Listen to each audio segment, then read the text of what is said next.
आज़ादी का एहसास। एक दिन स्कूल में खेल के वक्फे के दौरान रेहान सबसे दूर अलग बैठकर दरख्तों के शाखों पर चहचहाती चिड़ियों को देख रहा था। इसका मासूम जहन अपने इतराफ के माहौल से बेखबर इन चिड़ियों की आज़ाद दुनिया में खोसा गया था। इन चिड़ियों के साथ साथ वो भी अपने आप को फिजाओं में उड़ता हुआ महसूस करने लगा। अचानक स्कूल की घंटी ने इसकी सोच को तोड़ा। उस दिन क्लास में भी वो उन चिड़ियों के बारे में सोच रहा। फिर रोज़ का ये मामूल हो गया।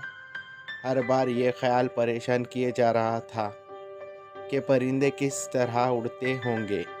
काश मेरे भी पर होते और मैं भी इन्हीं की तरह उड़ सकता। एक दिन स्कूल को छुट्टी थी। वो घर के जहन में वही मंजर देख रहा था कि अचानक एक ख्याल इसके जहन में आया।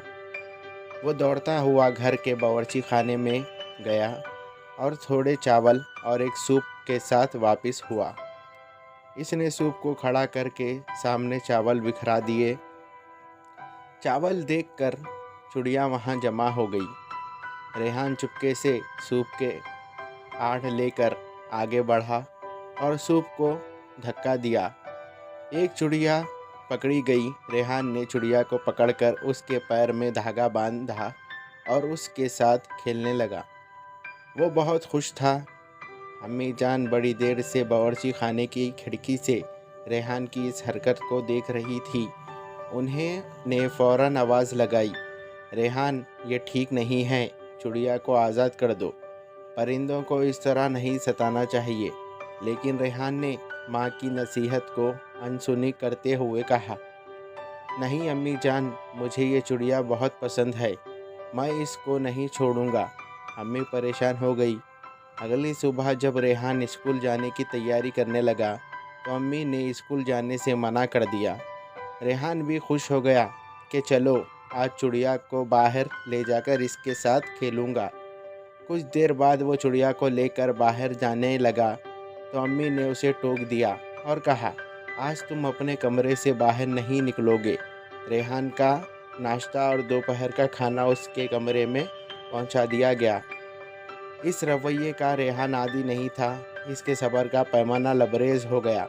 अम्मी से वो एहतजाज करने लगा और पूछा, वो उसे बाहर क्यों नहीं जाने देती। अम्मी ने कहा, बेटे मैं तुम्हें अपने नज़रों के सामने रखना चाहती हूँ।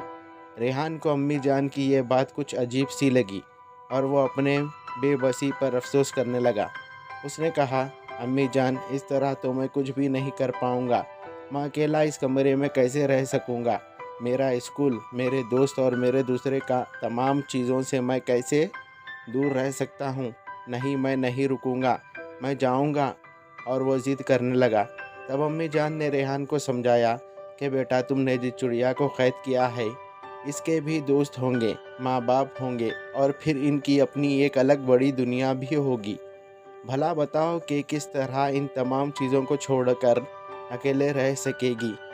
अल्लाह ने तुम्हें ज़बान दी है तो तुमने आवाज़ उठाई, लेकिन वो बेज़ुबान है। वो किस तरह अपनी ख्वाहिश का इजहार करेगी। रेहान की समझ में अम्मी की ये बात आ गई और उसने फ़ौरन इस सहमी सहमी चिड़िया को आज़ाद कर दिया। चिड़िया चहचहाती हुई दूर फिज़ाओं में उड़ गई। दूसरे दिन जब रेहान स्कूल पहुंचा तो उस्ताद ने पिछले दिन गैर हाज़िरी रहने की वजह पूछी तो रेहान ने सारा वाक़या सुनाया। उस्ताद ने रेहान को शाबाशी दी। Thank you. हेलो व्यूवर्स, मैं हूं आपका अपना दोस्त सलमान। उम्मीद करता हूं आप सब खैरियत से होंगे। अगर आप मेरे चैनल पे नए हो तो मेरे चैनल को सब्सक्राइब करें और बेल आइकन को ऑल पे सेट करें ताकि मेरी हर आने वाली स्टोरी का नोटिफिकेशन आपको मिलता रहे। तब तक के लिए मुझे दीजिए इजाज़त। अगर आपको ये स्टोरी अच्छी लगी तो इस स्टोरी को भी लाइक करें। Thank you.